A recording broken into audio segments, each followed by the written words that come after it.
A straight line from the stagnation in education to the corruption in government. They're saying one causes the other. They're saying as long as education is static and you can't find honest administrators, all the reforms in the world, whether they're railroads or courts, are doomed to fail. And how do they describe the education system itself? As inactive and static. Mm-hmm. And the authors link this to a prevailing view that Islam itself is in and of itself static, that it resists change. Mm-hmm. Okay.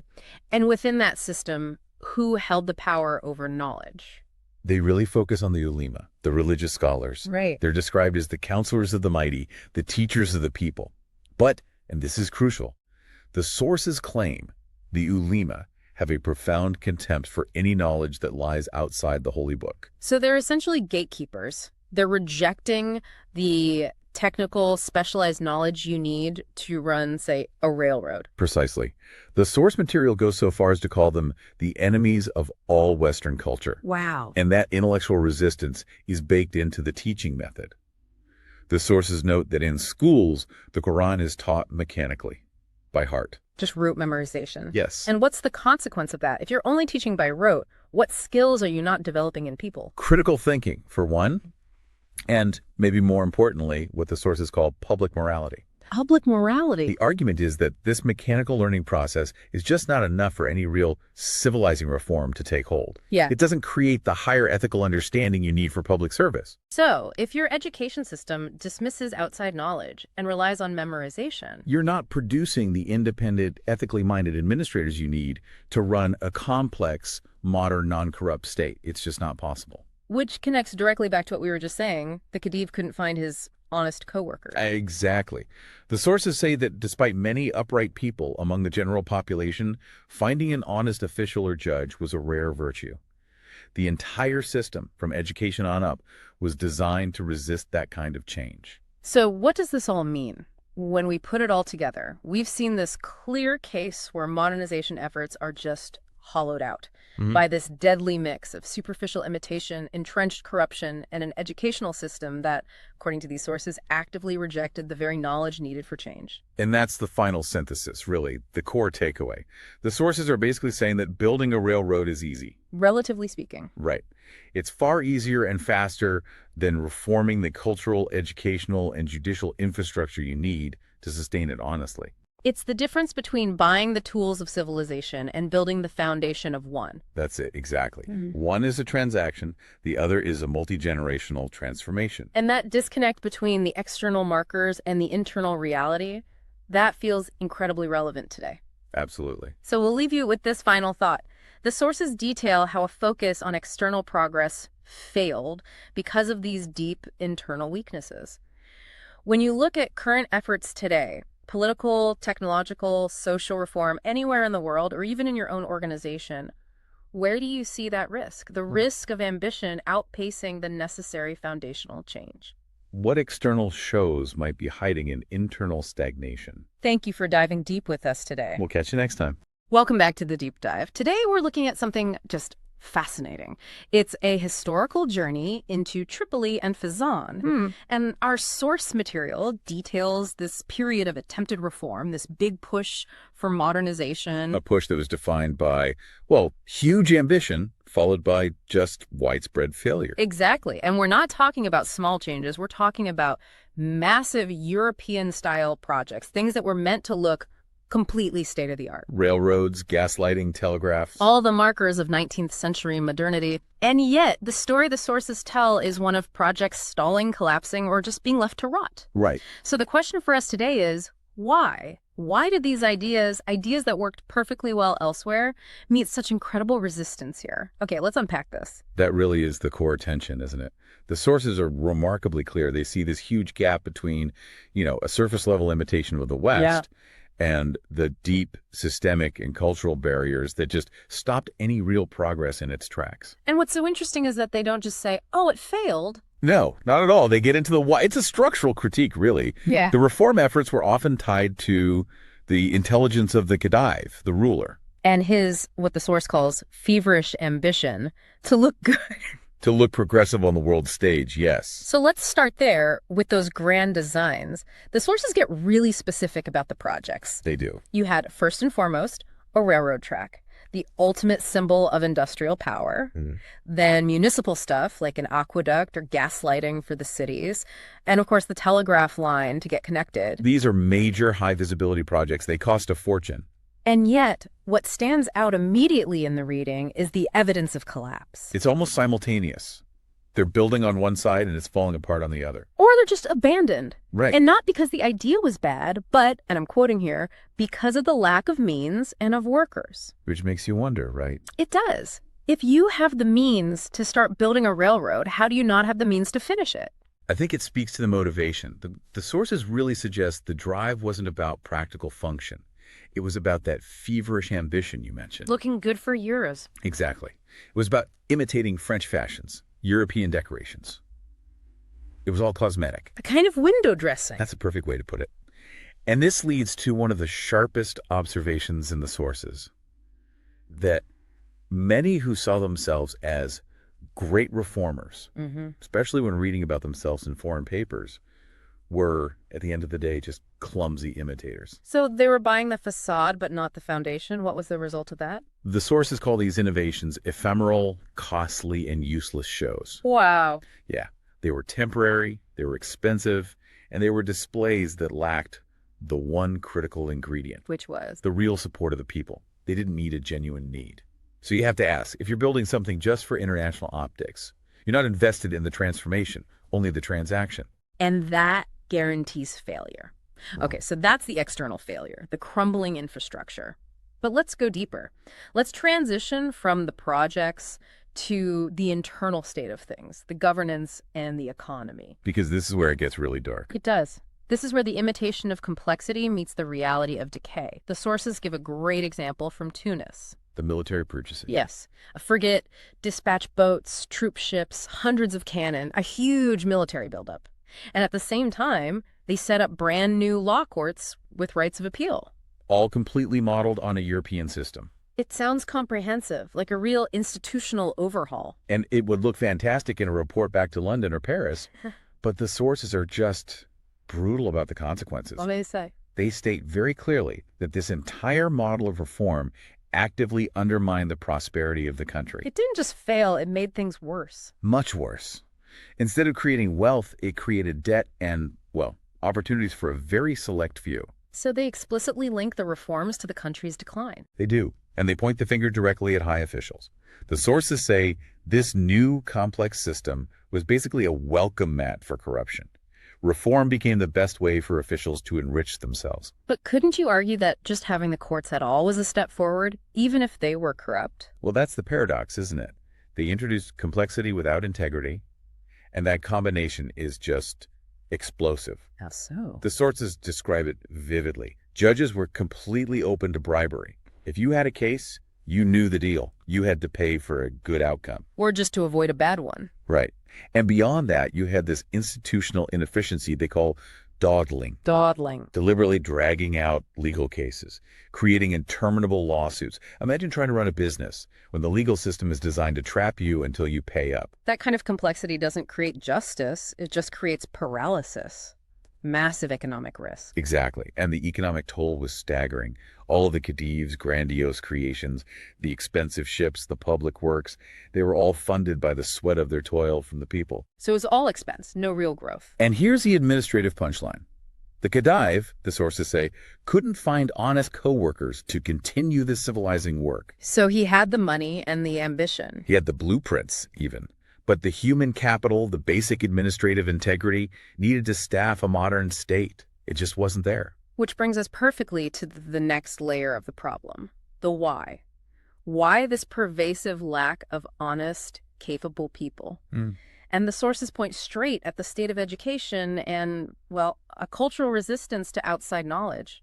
This is such a critical connection. Yeah. The sources draw a straight line from the stagnation in education to the corruption in government. They're saying one causes the other. They're saying as long as education is static and you can't find honest administrators, all the reforms in the world, whether they're railroads or courts, are doomed to fail. And how do they describe the education system itself? As inactive and static. And the authors link this to a prevailing view that Islam itself is in and of itself static, that it resists change. Okay. And within that system, who held the power over knowledge? They really focus on the ulema, the religious scholars. Right. They're described as the counselors of the mighty, the teachers of the people. But, and this is crucial, the sources claim the ulema have a profound contempt for any knowledge that lies outside the holy book. So they're essentially gatekeepers. They're rejecting the technical, specialized knowledge you need to run, say, a railroad. Precisely. The source material goes so far as to call them the enemies of all Western culture. Wow. And that intellectual resistance is baked into the teaching method.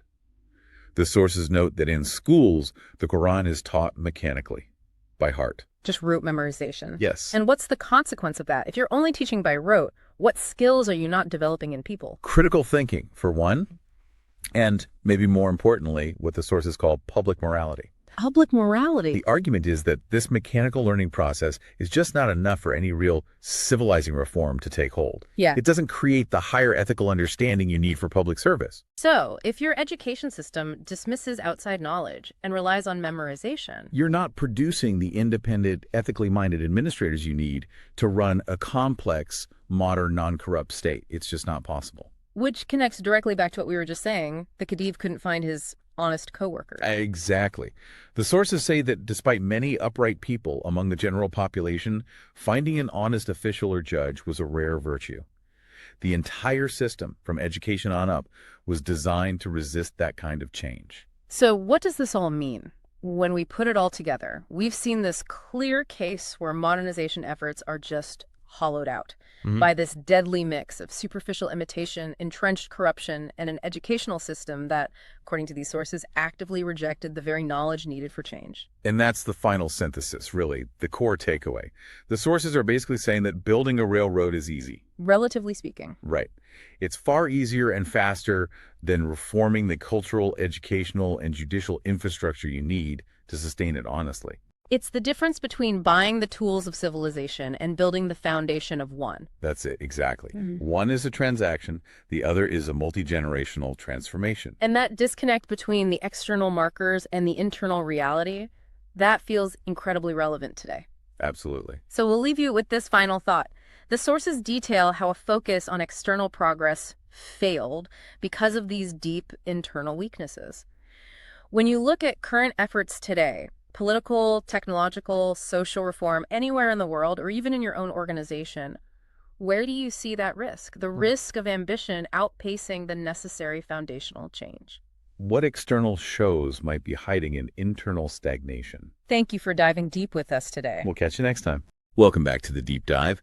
Today we are strapping in for a journey far from the modern world. We're plunging into 19th century history, specifically Ottoman Tripolitania, which spans modern-day Tripoli and the vast and often forgotten interior region known as Fezzan. And this is a deep dive based on some really raw, often cynical notes from contemporary European observers who were actually there on the ground. So we're getting an unfiltered look at a place where, bureaucracy was rampant, officials were just blatant profiteers, and the local population was described as, utterly helpless under Turkish rule. That initial picture is grim. It really suggests a rapid decline. Our sources describe a land of robbers and barbarians where the thin veneer of civilization was just eroding under this misrule. Yeah. So our mission today is to move beyond that summary and really identify the underlying physics of this decay. Right. Who are the architects of this corruption? Exactly. And how did the system enable their impunity? And ultimately, what does this all tell us about the relationship between a centralized power and these, distant, unstable territories? We're looking for the aha moments that explain the systemic flaws, not just list the consequences.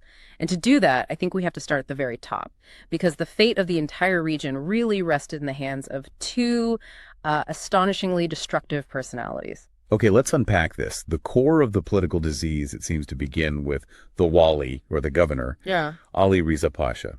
When you look at his record, his legacy is one of spectacular failure, but it's all dressed up in this grand ambition. What's so fascinating about Ali Riza is that his power was built entirely on projection and political marketing. The sources describe him as one of the most cunning and most dangerous men of the era, but his reputation wasn't based on successful governance. It was based on failed promises. Exactly.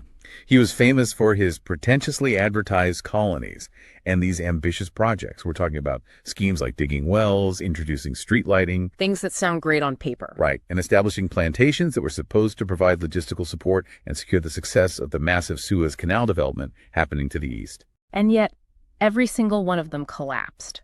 The wells fell into ruin, the street lighting never became viable, and the colonial schemes were nipped in the bud. His schemes didn't serve the local population. They served his own narrative back in Istanbul, creating this illusion of progressive governance while he ruthlessly secured his position. He mastered the art of failing upwards, but he couldn't have maintained this level of exploitation without an equally capable and, frankly, cruel partner. And that brings us to his favorite, the second most powerful man in Tripoli, Ali el-Kirkeni, the Sheikh el-Bello, or chief magistrate.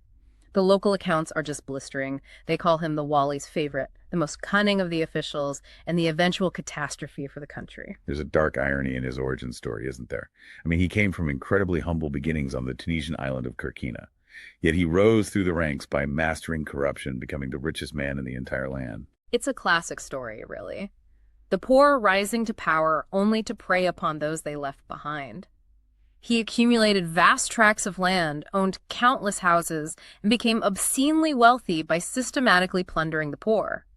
The details are jaw-dropping. Kirkeni's wealth was so immense that he didn't just send occasional bribes to Istanbul. No. He sent an entire steamer full of gifts every year, specifically targeting the great men of the capital to ensure his absolute protection back home. That wasn't just corruption, that was an investment strategy. It was designed to make him untouchable. And if we connect this to the bigger picture, you could really understand the deep despair of the citizens. They were suffering under a regime where the two most powerful figures were known thieves, and they knew Istanbul was essentially complicit through these yearly payoffs. And the mechanism for maintaining this immunity was, of course, the compromised justice system. Ali Riza's judges were simply his creatures. The sources clarify that officials generally governed with implacable impunity. The citizens complained bitterly, noting they suffered less under the old laws of the previous dynasty than under the administration of these new, rapacious Turkish officials. It seems easy to blame the top two, but was this systemic failure allowed by Istanbul, or did the rot just naturally cascade down the ranks of the bureaucracy once the top men were secure? I think it cascaded, but it was absolutely enabled. Ali Riza was completely secure in his protection, which meant he allowed his subordinates to flourish, provided they remained loyal to him. The sources describe the administration not as a hierarchy of civil servants, but as a coordinated group of profiteers. So the corruption wasn't decentralized, it was organized. All the officials were essentially under the Wali's control, groveling before him, and in return, they were free to seize land, hire their relatives into positions of power, and constantly enrich themselves. The entire governmental structure became a vehicle for wealth extraction. Yeah, and nowhere was this profiteering more visible than in the collection of taxes, the financial lifeblood of the empire. The mechanism of systemic failure here is crucial to understand. The tax money became a ladder for ascent, with every official taking a slice as it passed through their hands before being remitted. So if the central government levied a certain tax, only a fraction of that amount ever actually reached the imperial treasury. Exactly. The rest was just claimed as personal profit by the chain of officials stretching from the local collector right up to the Sheikh el-Beld. So the resources of the country hadn't diminished, but the efficiency of the plunder had dramatically improved under this new organized Turkish rule. Precisely. Yeah. And this raises a really important operational question. When the entire system is built on personal enrichment, how do you manage a vast territory stretching hundreds of miles south, like Tripolitania and Fezzan? The answer, according to the records, is very, very poorly. We need to remember that Fezzan isn't just a patch of desert. It was strategically vital. It controlled the access points to the lucrative trans-Saharan trade routes. Managing that immense area was incredibly difficult. The administration outside Tripoli, it lacked standardization or, universal adherence to the government. You have these officials who enjoyed high social standing, but their morality, as the sources note, was equally based to those they governed. They were simply further away from Istanbul's already lax oversight. And complicating all of this instability were the local power dynamics. particularly the human geography in the south. You had the nomads, who were constantly unwilling to accept ordered government. The sources suggest that any temporary peace prevailing at the time wasn't due to genuine Turkish strength, but rather the political effects of the Crimean War stirring up other Arab countries, which coincidentally made the local tribes momentarily quieter. That structural instability is key. This era of Turkish misrule, it didn't start in a vacuum. To fully grasp the public discontent in the 19th century, we have to look at the century that came before it, a period where Turkish dominion was actually lost for 50 years due to the rise of the local Karamanli dynasty. The Karamanli story gives us such a crucial historical contrast. It's a textbook cycle of brilliant local success followed by internal self-inflicted destruction. It all began when Ali Karamanli seized power in the early 18th century, establishing a local hereditary rule after a coup d'etat. Right, and Ali Karamanli and his son Yusuf Pasha were, for a long time, dominant. They projected power, they operated independently, essentially managing the region's affairs outside of direct Ottoman control. But the downfall wasn't due to external invaders, it was driven by devastating family rivalry. Tell us more about that rivalry. This is where the historical lesson becomes really concrete. Well, Yusuf, who succeeded Ali Karamanli, became intensely jealous of his own brothers, Ahmed and Hassan.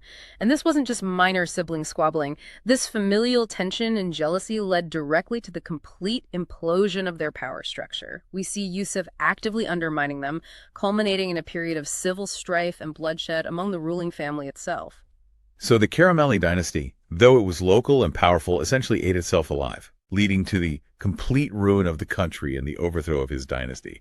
And the ultimate consequence of this internal collapse was the Ottoman Empire could just step back in and reassert control. Exactly. They replaced local instability with foreign exploitation.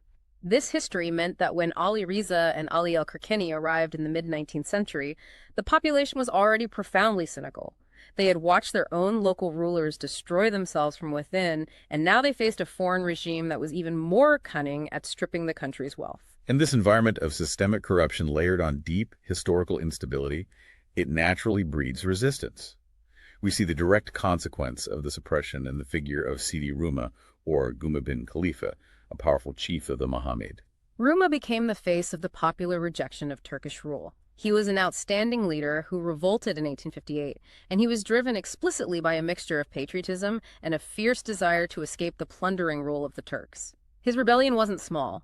He fought the central authority across the region until he was finally captured and well executed. His death didn't bring genuine peace, though. Even after the Turks regained military control, accounts show that the turbulent Arabs further south just continued to plot revolts, always looking for an opportunity to seize advantage against the Ottoman military presence. It speaks to a deep structural instability that the corrupt officials were simply incapable of truly stabilizing. So given this constant state of upheaval, corruption, and the threat of rebellion, how did foreigners perceive or, navigate this dangerous environment? That's a critical shift. To avoid this sounding purely like a list of political misdeeds, let's look at the observer himself, Herr Luigi Rossi, who provided so many of these remarkable intimate insights. He clearly wasn't an armchair historian. He was living and conducting his business right there in Tripoli. Rossi's perspective is invaluable precisely because he was so intimate with the ruling structure. He had close dealings with both the Wali, Ali Risa, and the Sheikh el-Beled, Ali al-Kirkeni, yet he noted he had very little sympathy for them. This proximity highlights the dangerous political tightrope he was walking. In fact, Rossi cautioned that too much intimacy with these dangerous men could be disastrous. He suggested it was far safer and smarter to be a foreign consul, protected by international law, than to try to be their friend or business partner.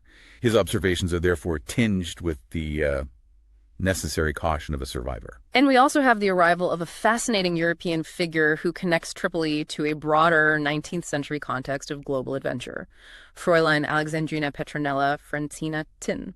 This is where it gets really interesting, tying this remote political outpost into the age of exploration.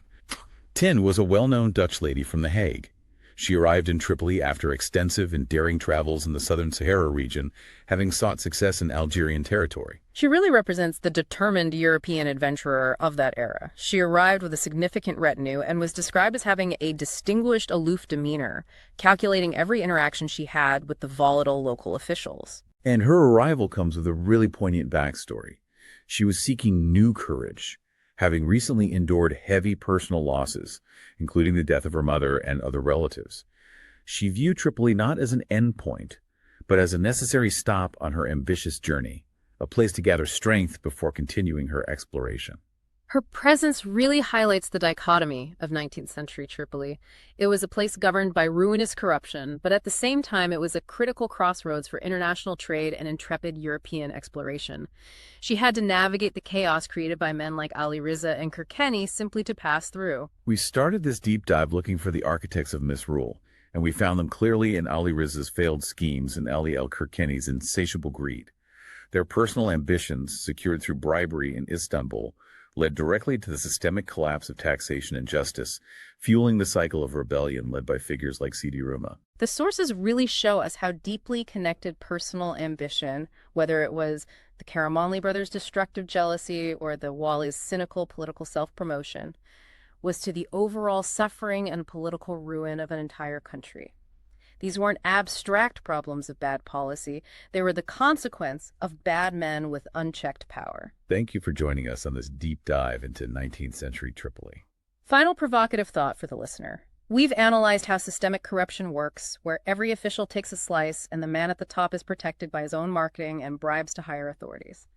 What historical parallels can you draw between this 19th century struggle in Tripoli, where power was absolute and personal enrichment was the goal, and power dynamics observed in modern systems of governance, where oversight is meant to prevent exactly this type of cascade failure?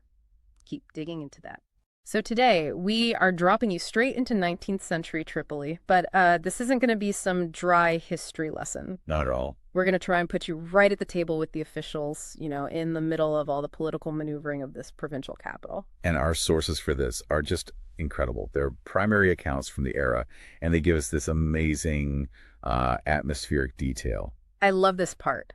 That important affairs were discussed while cigarettes and coffee usefully filled in the inevitable pauses. That image is just so potent, isn't it? It's a perfect snapshot of the time. You can almost smell the room. Yeah. It's this world where, high-stakes political drama unfolds with this almost slow, languid pace. It's serious business mixed with bureaucratic delay, all fueled by caffeine and nicotine. And our mission for this deep dive is really to peel back that atmosphere and look at the intensely personal dynamics that were driving things in Ottoman Tripoli back then. Exactly. We're moving past the big, abstract historical forces and zooming in on the people who actually lived it. Right. And we've got these primary accounts that center on two figures who are just complete opposites, but operating in the same space. A fascinating contrast. First, there's the governor, Ali Riza, who's all tangled up in politics, sort of besieged. And then you have one of the most, formidable European female explorers of the century, Alexandrine Tennant. And these two little stories, these vignettes, they give you a shortcut to understanding the era. You have the politician fighting this internal war against corruption and inertia. And then the explorer waging her own personal war against, geography, disease, everything. And the setting for all this is Tripoli. It's a provincial capital in the huge Ottoman Empire, right on the Mediterranean, but it's also looking south towards the Sahara. It was a crossroads. A place where local administration was constantly bumping up against and, often clashing with this really determined foreign ambition. A perfect storm. Okay, so let's unpack that political scene first. It's all defined by the man in charge, Governor Ali Riza. And when we first meet him in the sources, the assessment is it's almost brutally cynical. He's described as neither the best nor the least intelligent nor the worst of them. Which basically means he's perfectly average. It's the kind of description that just, dampens any enthusiasm right away. Totally. And it gets better. He was also known for engaging in activities for his own advantage. So right away, that suggests a political culture where self-interest wasn't just tolerated. It was expected. You can almost feel the author's resigned sigh in that description. Yeah, it paints a picture of a guy who knows how to play the middle ground, how to survive in a system where really you have to look out for number one. And that whole attitude, it just trickles down through the entire administration. Of course. Absolutely. You get a sense of the supporting past that Ali Riza had around him, or maybe the cast he was burdened with. Right. The sources mention the second and third rank officials. There's the Defterdar, that's the treasurer, and the Moin or Pasha, who was his deputy. And the most telling detail about them isn't their titles. It's what they actually did, or what they didn't do. Meetings with these guys, even on really important stuff, were often just paltry talk. That phrase paltry talk, it just speaks volumes, doesn't it? It tells you everything about the bureaucratic inefficiency of the time. It really does. It implies a lot of posturing, a lot of formal niceties, but a crippling lack of any real decisive action. The system felt like it was designed more for appearance, for maintaining status, than for actually governing. And if that wasn't a big enough problem, you have the military context. Oh, yeah. The Tripolitanian army was, what, just a few thousand men? That seems like a tiny force to control such a huge territory, especially one right up against the Sahara. It's minuscule. And then you get to the detail that makes it a full-blown crisis. A lot of the important officials, and especially the high-ranking military officers, They weren't fluent in Arabic. not at all fluent in Arabic. It's an astonishing detail. I mean, Just think about that for a second. Imagine trying to run a major province, managing taxes, settling local disputes, anything, when your top leadership can't properly communicate with the people. it means that governance was happening almost entirely through translators, through intermediaries, or it was just imposed by, raw authority. It had to be. It just signals this core weakness in the whole Ottoman system there. They relied on appointees whose loyalty was to Istanbul, not to the local people. So their effectiveness was, it was severely limited. They were rulers completely detached from the reality on the ground. So we've got this system. It's defined by superficial meetings, a tiny military, a huge language barrier, and in the middle of it all is Ali Riza, who at first just sounds like another cynical bureaucrat. Right. But this is where the sources suddenly, they flip the script on us. They give us that crucial context that changes everything. Yes. And if we only stopped at that first description, we'd miss the man's complexity entirely. Other accounts, different sources, describe Ali Riza as a rare sample of capable provincial administration, a man with insight, ability, and education. Okay, that is a huge contradiction. It's night and day. So how do we reconcile those two things, that, the self-serving, middle-of-the-road official and this rare, capable reformer? Well, the sources, specifically this one critical footnote, it kind of reveals the paradox. It wasn't really about his character, it was about his political environment. His story becomes this classic tale of a reformer being actively sabotaged by entrenched economic interests. Okay, tell us more about that. What was the conflict? He was actually dismissed from his job as governor in 1874. And it wasn't because he was incompetent, not at all. It was because he dared to push for economic improvements. Ah. And the key detail is that his attempts were, quote, vigorously opposed by those whose vested interests were directly threatened by his changes. So if he's trying to improve the economy, he must have been doing things like what? Cracking down on corruption? Standardizing taxes, maybe? Exactly, those kinds of things. In a place like Tripoli, the economy was often controlled by these powerful local families or, commercial groups. They relied on special tax breaks, monopolies on key goods. Things like salt or dates, I imagine. Precisely. Or just skimming off the top of customs duties. So a capable administrator with insight, like Ali Riza was described, he would try to centralize revenue, standardize all that stuff, get rid of the unofficial taxes. All moves that would immediately cut into the pockets of the most powerful people in the region. Right into their pockets. Yeah. So his competence, his attempts at modernization, they actually became his political downfall. The system basically identified the disruptive element and just ejected it. It's the ultimate reality check for any reformer, isn't it? It really is. Yes. And the sources even note he came back for a second term, which suggests that the central government in Istanbul, they recognize his ability. But he just couldn't win against that deeply rooted local opposition. It was an ongoing losing battle. It's such a powerful lesson, even for today. You can have the best ideas, the best policies, but if you threaten the profits of the right people, that policy is dead in the water. Exactly. Ali Riza's story is a deep dive into the internal struggles of governing.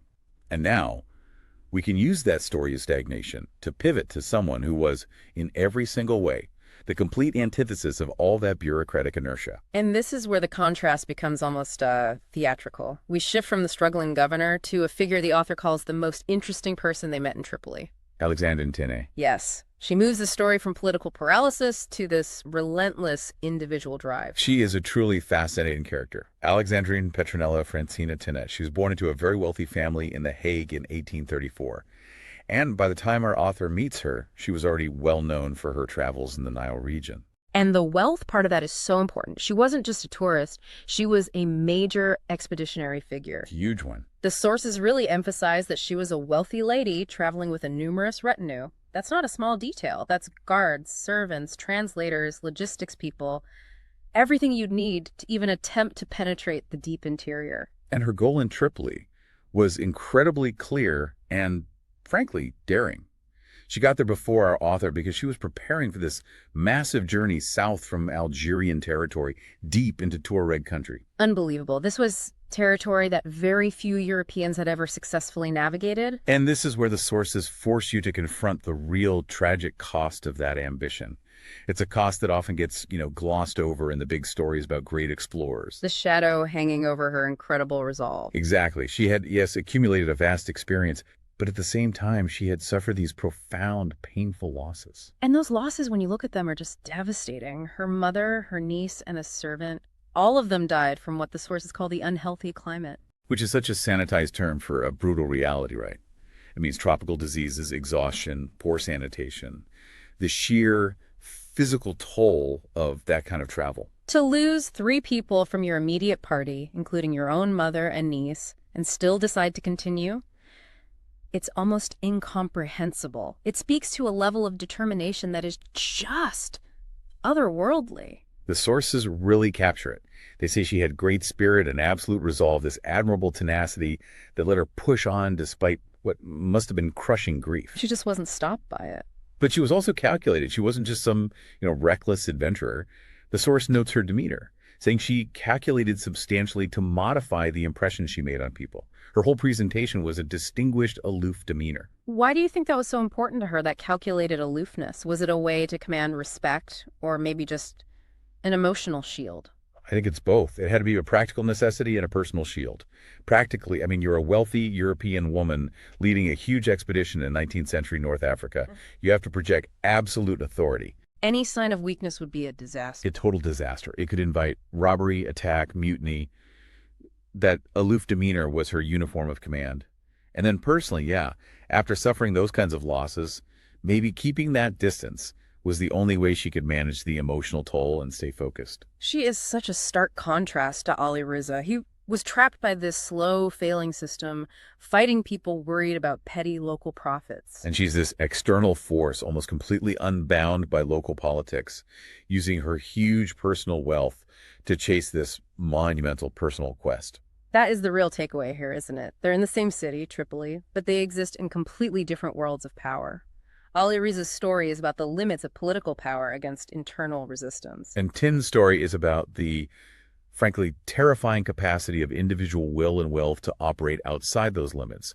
Her money didn't just buy her equipment. It bought her the ability to fail catastrophically, to lose family members, and still keep going. She didn't have to answer to a committee or beg for government funding. She really represents that relentless European drive of the age, doesn't she? This ambition that just bulldozed through bureaucracy, tragedy, whatever stood in its way. The world she was trying to map south of Tripoli was a million miles from the world of coffee and poultry talk in the governor's office. And if you bring their two stories back together, you see the dual nature of 19th century Tripoli perfectly. You've got the internal struggle, the Ottoman administration just trying to impose basic reforms, and at the same time, you have this external pressure from European individuals reshaping the map through sheer force of will and capital. It's fascinating how those internal fights so often pave the way for external influence. Ali Riza's failure to stabilize things just made the province weaker, more vulnerable. While Alexandrine Tin's resources allowed her to project European presence deep into territories that the central government could barely control. They both highlight this crucial dynamic of the time. One man struggling against his own system. And one woman leveraging her extraordinary privilege against the wild unknown. And that contrast leads us to a final provocative thought for you to explore on your own. When you consider Alexandrine Tin's distinguished, aloof demeanor, and you couple that with the fact that her vast personal wealth let her just replace lost resources and continue after the unbelievable loss of her mother, her niece, and her servant, what does that tell you about the hidden engine of 19th century exploration? It's a deep question. How intertwined was the ability to make history with having the resources to just buffer yourself against a staggering human cost? Was wealth not just a tool for ambition, but a kind of insulation from accountability, letting her risk life after life? It's a powerful question to think about when you look back at that era. Something to mull over long after the cigarette smoke is cleared. Thank you for diving deep with us. Welcome to the deep dive. Today, we are taking a fascinating snapshot of a very specific moment in time. Mid-19th century North Africa. Exactly, 1868. And we're going to use the journals of this single, really extraordinary traveler to plunge into two worlds at once. Right. First, the sheer logistical challenge of desert travel back then. And second, the completely bewildering world of local commerce and currency in places like Tripoli.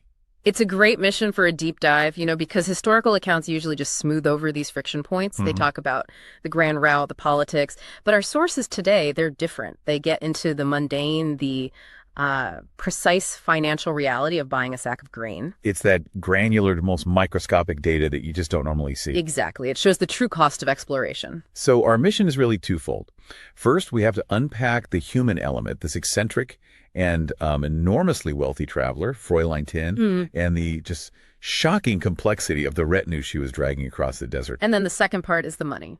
The money. Trying to navigate this labyrinth of currencies, Turkish piastres, imaginary accounting units, foreign dollars, all swirling around in these volatile weekly markets. It's a dive into human ambition, for sure, but also into the financial quicksand of 19th century travel. Okay, let's start with our central figure then, Fräulein Tin. Right. The sources describe her as this woman of, surprising wealth who was pursuing an adventurous career. And she's a contradiction from the very beginning. Huge one. She wanted this emancipated bearing, this very independent, self-assured explorer vibe, but she couldn't really hide an impression of warmth. It sounds like she found it hard to maintain that kind of stiff Victorian adventurer persona. Yeah, exactly. And that internal conflict, you can see it in her actions, especially when you look at the sheer scale of the operations she mounted. This wasn't just a small trip. Oh, no. She was basically mobilizing a private multinational convoy. The logistical complexity of her party was, it was immense. So give us a feel for who was in this group. It sounds less like an exploration team and more like a small moving town. That's a great way to put it. We're not talking about two guides and a mule. Her retinue had experienced people like the Dutch sailors, Kurt Ortmans and Ari Jacobs. Okay, so some professionals. And a young German, Adolf Kraus. But then you layer on this massive mixed group. Which was? You had Negroes from the Upper Nile, Algerians, women, various Arabs hired from Tunis and Algiers. It was a true international effort. Imagine trying to manage all those languages and cultures. Just keeping everyone fed and on the same page must have been a constant challenge. It absolutely was. And here's the detail that, for me, makes this whole story so profound. So what? The sources note that the party also included free Negro slaves who were hoping under her protection to get back to their homes. Oh. Just think about that. Fräulein Tin, this wealthy European explorer, is running her expedition not just for geographical discovery, but as a high protection conduit for people trying to return home. So it was also, maybe unintentionally, a humanitarian mission, a repatriation effort. Yes. That completely changes the risk assessment for the trip, doesn't it? She wasn't just responsible for herself and her employees. She was responsible for people under her protection who were seeking freedom. It raises the stakes significantly. It confirms these journeys were rarely just simple map-making quests. They became these deeply complex social and legal organisms. And carrying far more weight than the public story suggested. Exactly. And this complexity just runs directly counter to her own public claims. Which were? That the complete security which prevailed in the provinces of Tripolitania permitted her to make the journey alone. Alone, with that entire group. The sources highlight that contradiction brilliantly. She was projecting this image of a rugged, solitary pioneer, but she needed an infrastructure the size of a small military escort. Partly because of how many vulnerable people she was protecting. Right. She needed that massive, costly retinue to ensure security, no matter what she said publicly. It sounds like she was building her own myth in real time. And she was good at it, too. She was already famous before she even left. She arrived in Tripoli from Malta in October 1868, and her alias preceded her. Bent Divis, the king's daughter. And she actively maintained it. What's so fascinating is that the sources claim she kept that alias going specifically to sustain the idea of her own tragic death. Wait, she was curating her posthumous reputation while she was still alive. She was controlling the narrative of her own legend before the main event even started. That just says so much about that era of exploration. The story mattered as much as the journey. Absolutely. So she arrives, she finds Tripoli modest and communicative, And her primary goal, her big objective, was to go all the way to Bornu. Right. Murzuk was just the next stop. And after 3 months of intense prep, she leaves for Murzuk on January 30th, 1869. And this is where the logistics of that small village she's hauling, the food, the wages, it all collides with financial reality. Exactly. How do you pay for all of that? Her people had a specific errand, getting the rest of their equipment from a merchant, Mohammed al-Katruni, at the weekly market. And that single transaction just pulls us right into the financial maze of the time. It really does. Let's step into that marketplace. If Tinna's people are buying supplies, what's the default currency they're using? The foundational currency, the base unit for everything, was the Turkish piastre. Okay. Locally, it was known as Gürş at Turkey. That was the administrative and trade standard. And the name Gürş, I found this so interesting. It's actually a linguistic transplant. It is. That term is derived from the German word Groschen. Even the name of the local coin tells you how connected these North African hubs were to Europe. It's a fantastic indicator of that integration. Now, to actually make a trade, you had to know its subdivisions. Right. So the Gürş at Turkey consisted of 20 smaller pieces called para pieces. So 1 piastre equals 20 para. Okay, that seems straightforward enough for the physical coins. Yes, and the physical coins had a really descriptive nickname. Since the piastre was 20 para, those little pieces were often called Abu Ashran, Which means? father of the 20. It was just a clear marker of their value relative to the main coin. But as is so often the case, you couldn't just rely on the physical coins. You had this ghost in the machine. The mahabub. The mahabub, a unit that was only used for accounting, right? Not a physical coin you could actually hold. And that's where the friction starts. The mahabub was just a bookkeeping tool, but it was equal to the same 20 para pieces as the Turkish piastre. So the merchant, this Mohammed al-Katruni, he might price his goods in mahabubs, the abstract unit. Exactly. But Tinna's people would have to physically pay him in piastres, or more likely, foreign silver. So he tells you the price is 100 mahabub, but you can only pay him in actual silver coins. That's an extra layer of conversion you have to do for every single trade. Precisely. And it's just ripe for confusion or even fraud if you don't master the system. Especially for outsiders like Tinna's expedition. Right. They had to learn how to manage 2 parallel systems on the fly. The concrete coins and this imaginary unit used just for balancing the books. It just adds complexity to every single purchase. The kind of complexity that could totally derail an expedition that needed thousands of small transactions. It's a huge potential point of failure. Okay, now let's add the real chaos factor into this. Foreign exchange. Foreign exchange. Because travelers like Tin, they weren't carrying around sacks of Turkish coins. They were carrying the universally accepted silver of the day. Right, the hard currency. So what foreign coins were flooding these markets? The sheer diversity is what's, well, exhausting to think about. You had to manage the 5-franc thaler, which was very common. It averaged around 23 piastres. Okay. You also had the Austrian Maria Theresa dollar, which was extremely prevalent. So if you're a merchant, you have to be this highly skilled currency analyst on the spot. You had no choice. And this is where we see the intense volatility. Take that Austrian dollar. Its local nickname was Abutish. Father of the bird. Right, named for the big double eagle on the coin. And crucially, its value was not static. It floated. The Abutish fluctuated between 23 to 25 piastres, depending entirely on the daily exchange rate. So for Tim's expedition, if they're holding a lot of those dollars, an overnight dip in the exchange rate means they just lost a chunk of their purchasing power. A significant percentage, yeah. Wait, so what about the merchant, El-Katruni? If he's holding a stack of these volatile dollars and the rate drops, is he at serious risk? That's a sharp question. The volatility put pressure on both sides of the transaction. So what did he do? Often, the merchant would prefer to take the silver and then immediately convert it into trade goods or store it, rather than hold the foreign coin and wait. It required him to make these rapid-fire decisions constantly. The 2 piastre range, it was enough to make or break a small local business. Or to significantly inflate the cost of a massive expedition like Tin's. And the Arabs had these great nicknames for the coins, much more descriptive than their European names. Beyond the father of the bird, you also had the Spanish colonnatin dollar. Ah, yes, the Abu Medfa, Father of the cannon. the father of the cannon, yeah. This coin showed the Pillars of Hercules, the symbol for the Strait of Gibraltar. But the local population didn't see Greek mythology. They saw cannons. They saw cannons. It's a beautiful example of cultural translation. You take a European classical symbol and you reinterpret it into something local, something visually powerful. It's genuinely amazing how much knowledge was needed just to function in that market. And to wrap up this maze, let's look at how the locals tried to create their own order out of the chaos. They defined their own units based on the Turkish system. Oh, okay. They created the Arab piastra, or Gursh el Arabi.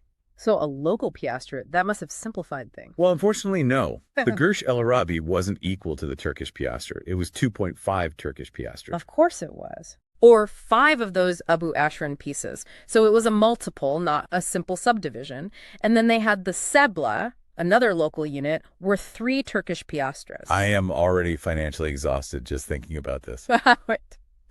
Every transaction requires you to juggle Turkish divisions, imaginary accounting units, 2 or 3 different foreign coins with fluctuating rates, and local denominations based on multiples of the main unit. It makes you realize that being a successful trader in 19th century Tripoli required the brain power of a modern currency analyst. And an encyclopedic knowledge of coins, and the ability to do complex math in your head while negotiating. Incredible applied knowledge. So let's bring this back to our central mission here. This deep dive has shown us 2 crucial things about 19th century history that, high-level narratives just miss. For sure. On one hand, you have the human element, the astonishing logistics and, frankly, moral complexity of deep travel, shown by Fräulein Thinn's massive contradictory party acting as a repatriation vessel. And on the other, you have the financial reality that underpinned every single step of that journey.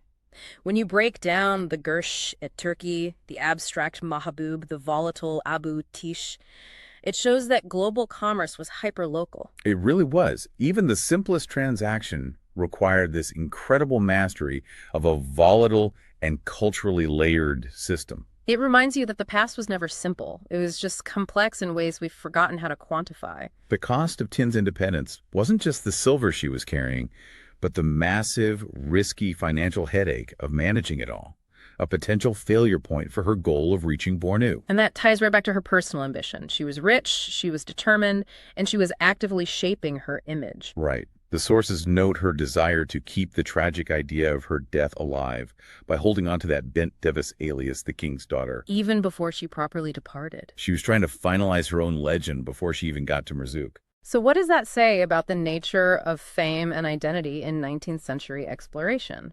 That someone would put so much effort into curating their posthumous reputation while simultaneously managing a small army, some of whom were relying on her for their freedom. It suggests that for figures like Thinn, mythologizing the explorer was just as vital an undertaking as, organizing the supplies or mastering the currency market. It really makes you wonder how many great historical achievements were, first and foremost, great acts of personal public relations, something for you to chew on as you consider the legacy of those who set out to make history. Okay, let's just dive right in. I want you to try and imagine this for a second. Okay. You're in Tripoli. It's the 1860s. You're maybe sitting in a quiet, walled garden house, and all around you are your normal daily diplomatic duties. Right, the paperwork, the social call. Exactly. Maybe you're sipping a German wine in the evening. But underneath all of that, every single action is just a countdown. Mm-hmm. And the sources we have today, they actually describe this whole run-up to departure as, and I'm quoting here, the most interesting event in the author's entire life. Which is an extraordinary way to frame it. Yeah. We're always drawn to the adventure, the drama of the journey itself. Right. But for this deep dive, we're focusing entirely on the logistics of just getting ready. We're looking at these amazing travel memoir excerpts to see what it really took. So our mission here is to kind of strip away that romantic idea of the explorer. Exactly. We want to reveal the specific logistical, social, and even political price of entry just to walk out the city gate of Tripoli and into the Sahara. Yeah, we're not asking how they crossed the desert. We're asking what it took to even be allowed to cross the desert. Down to the last coin. Down to the last coin and pound of supplies. What did it actually take to be considered well-informed and, ready to just vanish into the unknown for years? And what jumps out at me immediately is just the The friction involved in that. You have to maintain this facade of polite diplomatic life while at the same time you're in this frantic, deeply personal preparation for survival. You're shifting from a social being to a completely self-sufficient explorer. And a big part of that social side was actually knowledge gathering, right? Our author talks about spending his evenings just soaking up what he calls inexhaustible travel experiences. From people like Herr Rossi and, most importantly, Gerhard Rolfs. And this wasn't just, fun dinner party chat. This was critical training. It absolutely was. But, that knowledge, as priceless as it was, it couldn't buy you political access. Before you could even think about your packing list, you needed that diplomatic foundation. And the key was receiving a firman. A firman. So that's basically a formal letter of introduction from the Ottoman governor, Ali Riza Pasha. Precisely. The source material says the firman was unsealed, but, quote, nevertheless very cool. So why mention that it's unsealed, and why was it so valuable even without that formality?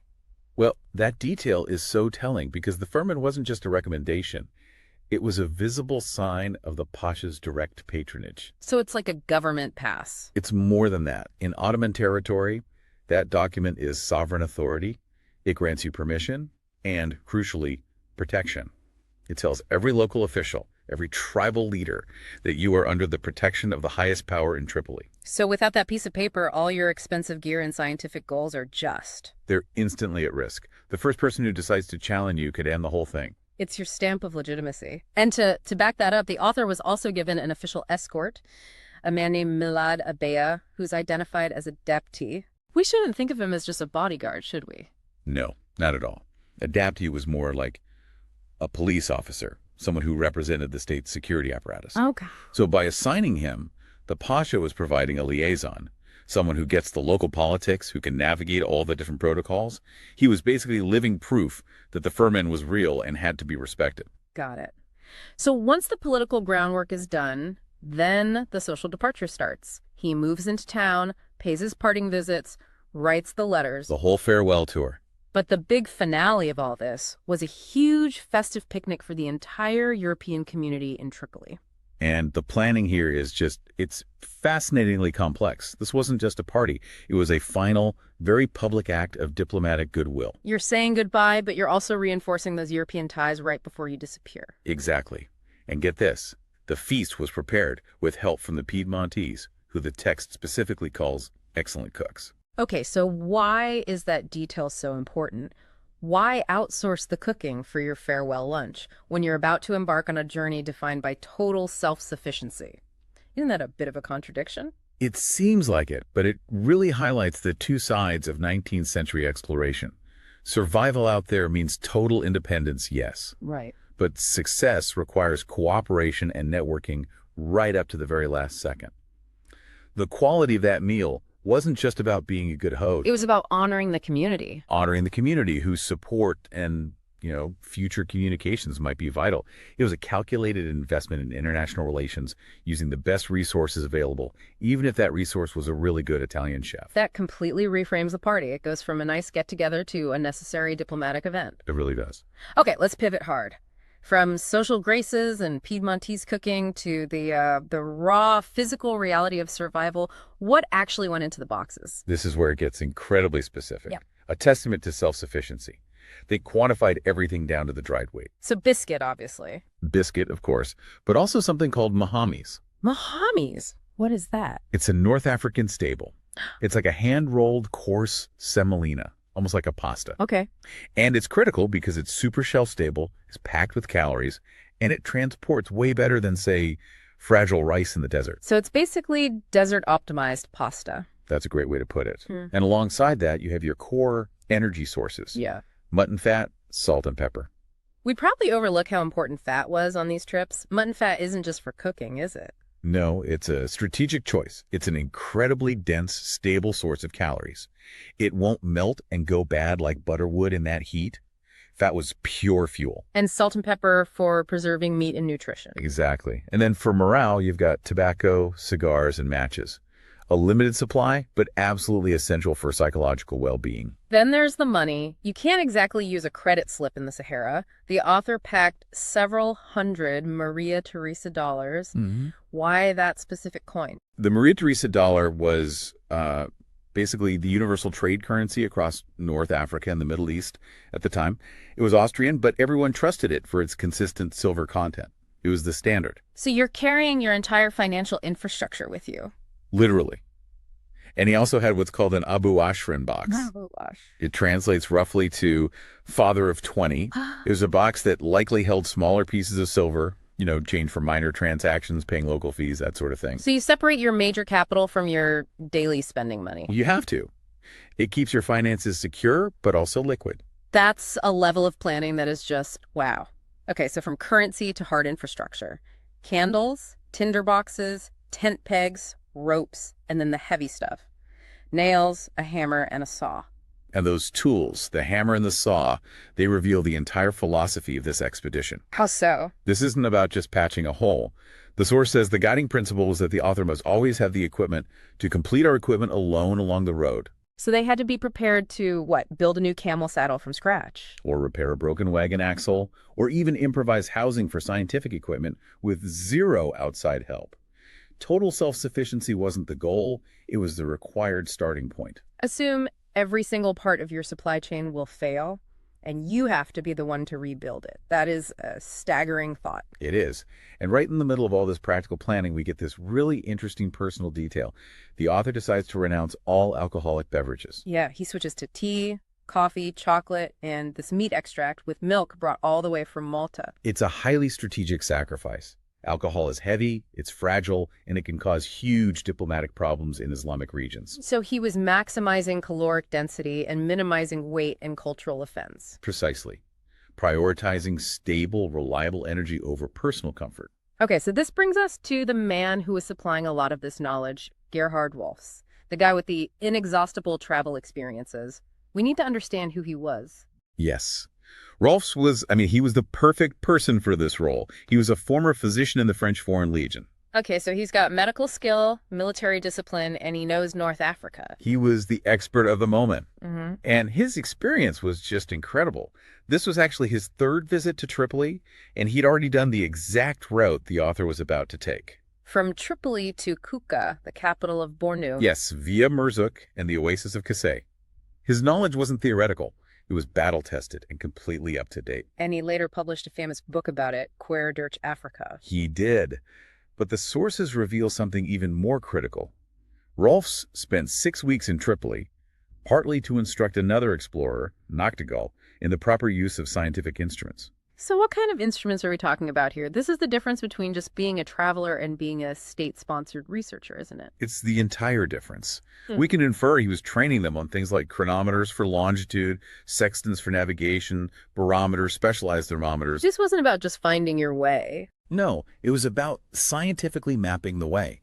The preparation involved this cutting-edge knowledge transfer so they could come back not just with a good story, but with verifiable scientific data. And that connects this individual journey to, the bigger picture of national ambitions. Absolutely. Rolfs later became the German consul in Zanzibar. It shows how these deep exploratory journeys, fueled by precise data, were the groundwork for expanding German political and geographical interests in Africa. The explorer is an extension of the state. That's right. And that 6 weeks of tutoring with Rolfs was probably more valuable than all of those Maria Theresa dollars combined. So after months of diplomacy, a huge party, planning down to the last piece of mutton fat, and this master-level scientific training, everything was finally packed and ready. The author was personally ready to leave on February 16th. What? Even after mastering every single one of those challenges, there was one final maddening delay. It's the ultimate irony of self-sufficiency, isn't it? You have the firman, the cash, the hammer, the saw, but you still can't leave. Why not? Because the final step, getting this massive caravan actually moving, depended on other people. No. Yes. The author was dependent on the assistance and the schedule of the very same Piedmontese who had helped with the farewell picnic. The cooks. The cooks and their logistical network. It's the perfect little microcosm of the whole process. Total independence for survival, but total dependence on a fragile human network just to get started. Exactly. All that meticulous individual planning couldn't overcome the mundane reality of, coordinating schedules with other people. That final irritating delay from the people who made the lunch just underscores everything. It does. It shows that even for a journey into radical isolation, you can never escape your dependence on social cooperation.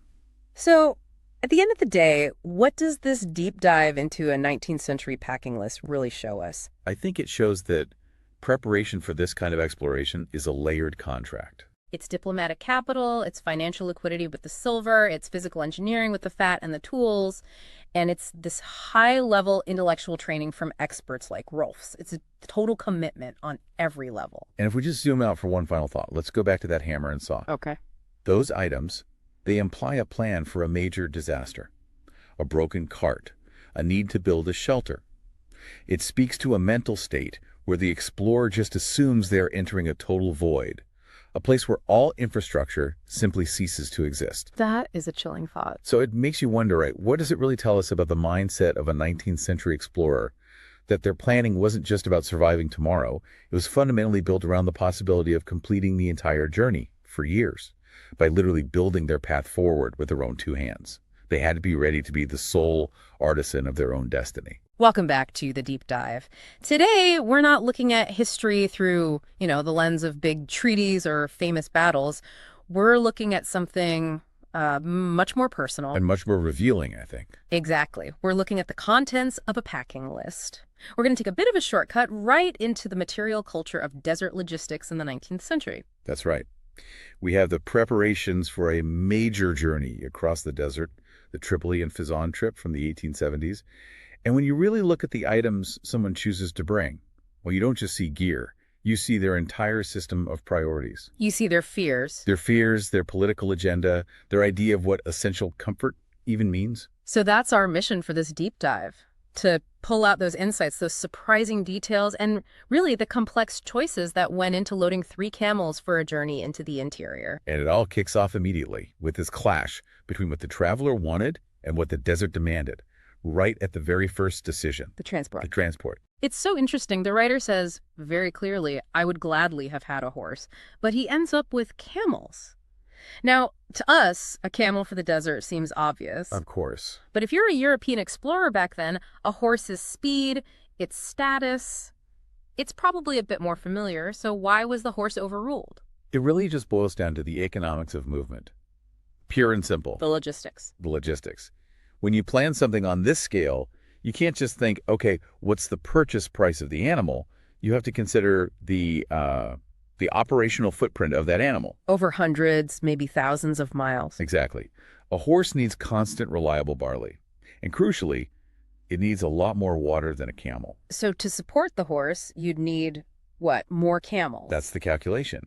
You need to bring additional camels and probably more staff just to carry the horse's food and water. Wait, so the cost isn't just the horse, it's this whole ripple effect.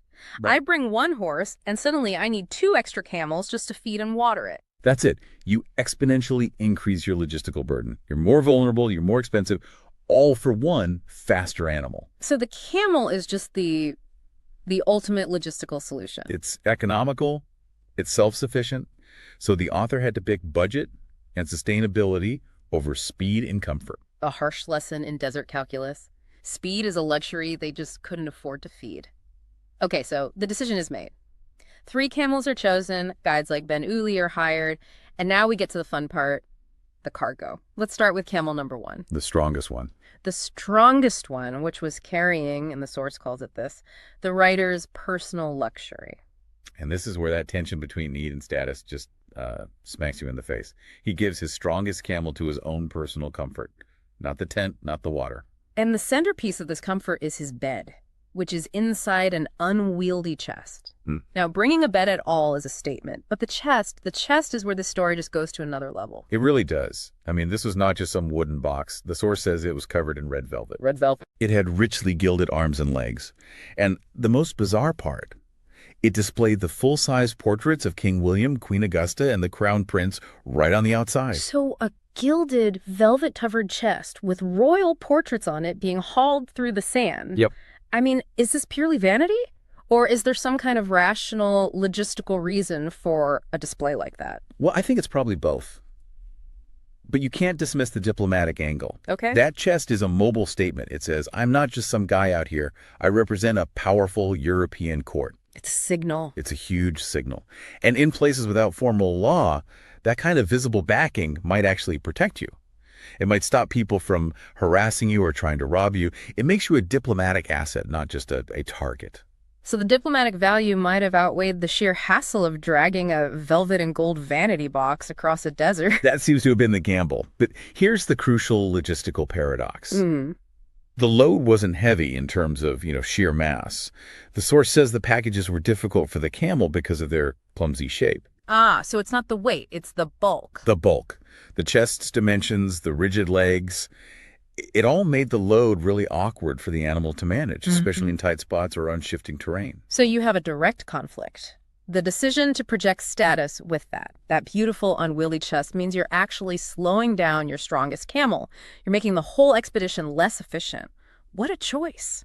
It tells you that status and perceived security trumped simple practicality from day one. Which brings us nicely to the second camel. If the first carried their status, I think the second camel carried their entire ambition. Oh, yeah. This load is the most complex. It's security, it's mission work, it's gifts, and even entertainment. It tells you the most about what the mission was really about.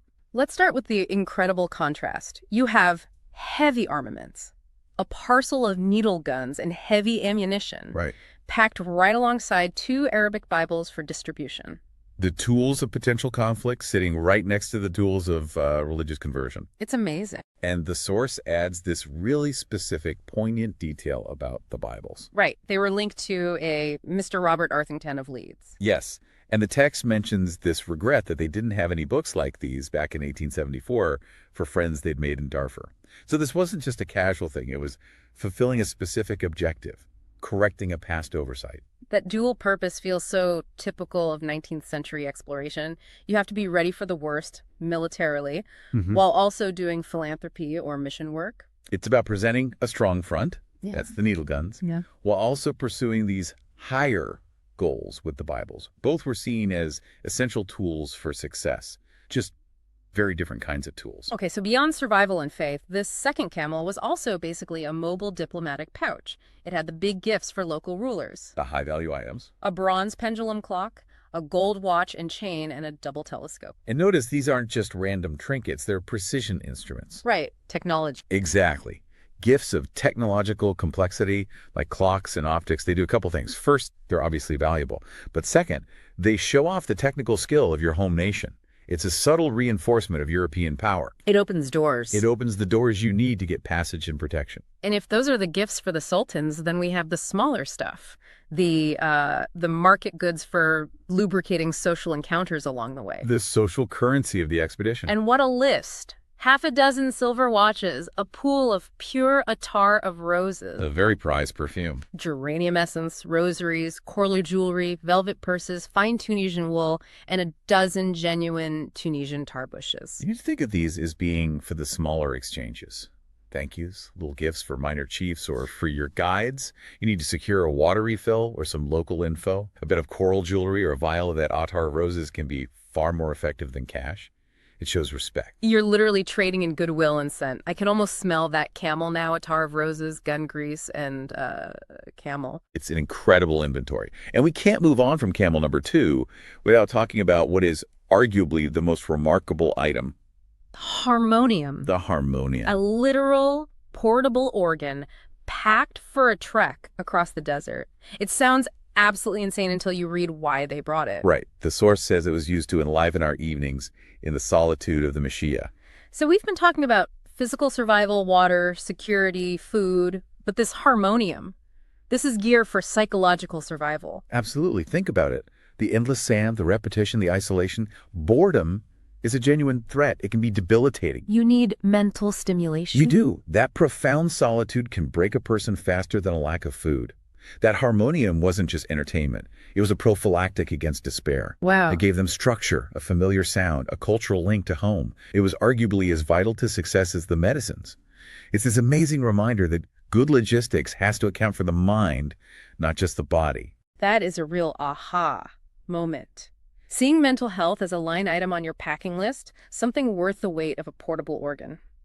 Okay, so we've covered status, diplomacy, and psychology. Let's quickly touch on the third camel, which carried the unsung heroes of the journey. The pure logistical necessities. This is all the operational gear, the stuff you just can't leave without. Right, your personal travel gear, books, instruments, clothes, medicaments, provisions, cooking gear, and the tenon tools. And even in this list of pure necessities, you still see this incredible resourcefulness. The need for everything to have a dual function is paramount. The source specifically notes that the tent and tools were also intended to carry water. So nothing has just one job. Nothing. Your tent poles aren't just for support, they're part of your water containment strategy. Everything has to earn its place. And that extreme efficiency was necessary because of one single, unrelenting constraint that governed every single item we've discussed. The iron law of desert travel.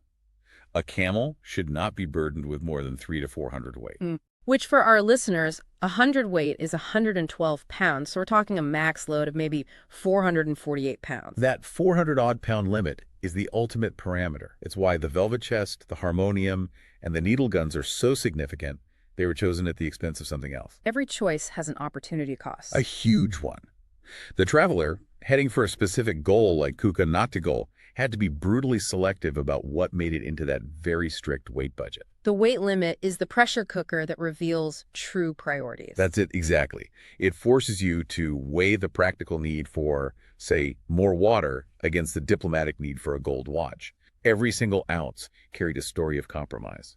So what does this all mean? We started with what seems like a mundane inventory list, but we've pulled out a whole narrative. This packing list is a snapshot of the traveler's entire strategy. Diplomatic, security, status, and even their understanding of the psychology of isolation. It's a map of their ambition. It tells you that exploration in this era was never just about science. It was this blend of political posturing, missionary zeal, and this desperate, maybe even irrational attempt to carry a piece of European comfort out into the wilderness. And it all had to fit under that absolute, unbending 400 weight limit per animal. That's the real core of the decision-making. So thinking about that incredible mix of necessities and calculated luxuries. If you were the traveler and you were forced to lighten the load, which item reveals more about your deepest core priorities? A fantastic thought. Which of those objects provides the most utility when your life is on the line? Right. When every single ounce counts towards that limit, which item, the gilded portraits signifying state protection, the Arabic Bibles representing the mission's soul, or the harmonium guaranteeing mental stability, was deemed worth the highest cost? What stands out to you as the one thing that defines the traveler's true objective on a life or death journey? Something profound to mull over until our next deep dive.